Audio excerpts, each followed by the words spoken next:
Hello, everybody, and welcome to Look at This Graph, a once-in-a-lifetime information design podcast event. I'm Rachel. And I'm Jess. But, Rachel, I think I heard you call this an information design podcast. And I know what podcasts are. So, what's information design? I'm so glad you asked, Jess, because according to Wikipedia, information design is the practice of presenting information in a way that fosters an efficient and effective understanding of the information. But the world is full of confusing, misleading, and poorly conceived information displays. So, what are we, the little folk, to do? Well, we educate ourselves. We develop best practices to view and study information displays with a critical eye. We, the little folk, don't have much control over who publishes information or what sort of information gets put out, but we can control how we respond to it. I think I may have an example from my life of how the display of information can lead us to make decisions we otherwise wouldn't have made. I'd love to hear it. Okay, so I'm at the supermarket, and I'm going to buy some cheddar cheese. And I usually buy a specific popular name brand of medium cheddar cheese because it sells for $4.49, while the other, lesser-known brand of sharp cheddar cheese sells for $4.99.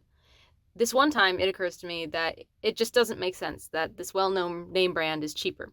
So I take a closer look at the price listings at the tiny little small text on the bottom.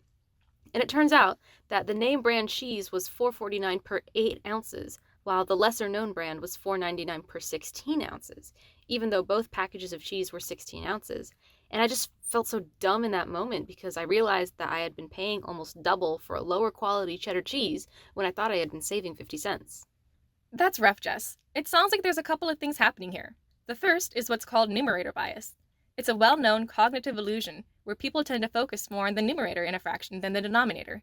In this case, the numerator bias was also being exacerbated by the fact that the dollar amount was very large and the per amount was very small. Okay, so I'm glad I'm not alone in this, but also that name brand cheddar cheese was the only one of the cheddars whose price was listed per 8 ounces. All the rest were listed per 16 ounces. It was the only one with a different denominator.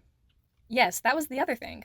One common technique for displaying information is called small multiples, and it's when many small data illustrations are placed next to each other so that the audience can easily spot the visual differences between them and compare data.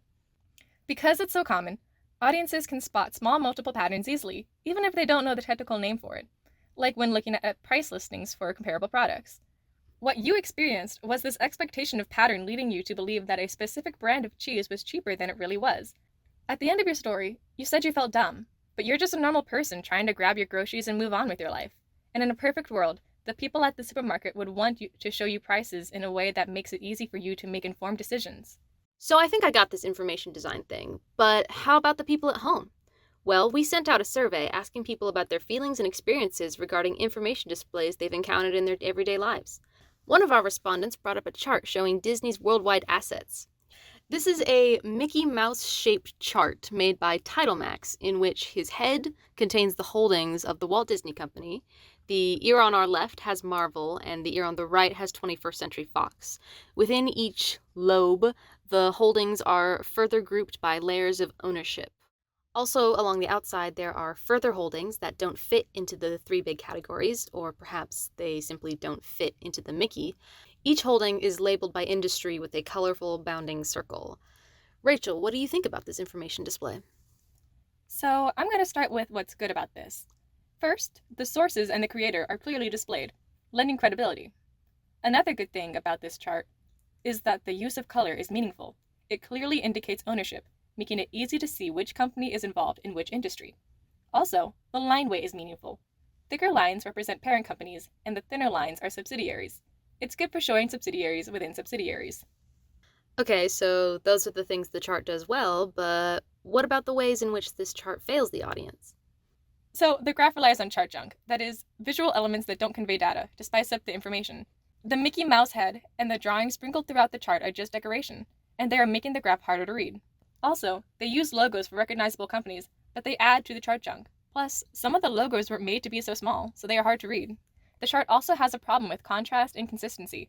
Some of the smaller companies are colored like the industry they belong in, but with the white background and the smaller size, they are difficult to read. These small circles surrounding the Mickey head, we don't really know what their deal is. Why are they separated from the rest of the holdings? With no clear labeling, we can't know for sure why these elements were removed from the head.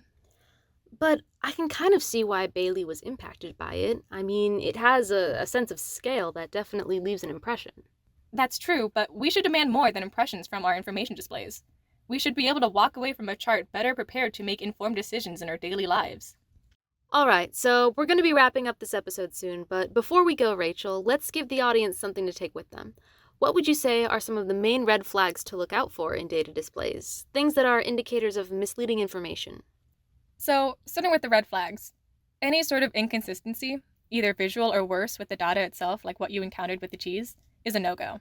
Also, chart junk. Small decorative elements aren't the end of the world, but an over reliance on visuals means the creator is distracting you from the important data. And finally, claims that are sensational, or just don't seem to make sense. This is often an indicator that you should double check and go deeper. And what about green flags? Signs of an information display that is in your best interest. Good credibility. Make sure the creator and the sources are disclosed. So, ask what does this company or creator have to gain from making this graph? And how was this data collected? Number of people interviewed and where the search was conducted are things to look out for. Consistency. Good consistency allows for data to be read quicker and more effectively. Lastly, clarity. Data and visual elements should be clearly and deliberately organized. Color is used sparingly and with purpose. All right, thank you so much, Rachel, for those wonderful tips. And with that, we're going to sign off. Thank you so much for listening to Look at This Graph, a once-in-a-lifetime information design podcast event. And finally, it's hard to say it, time to say it. Goodbye. Goodbye.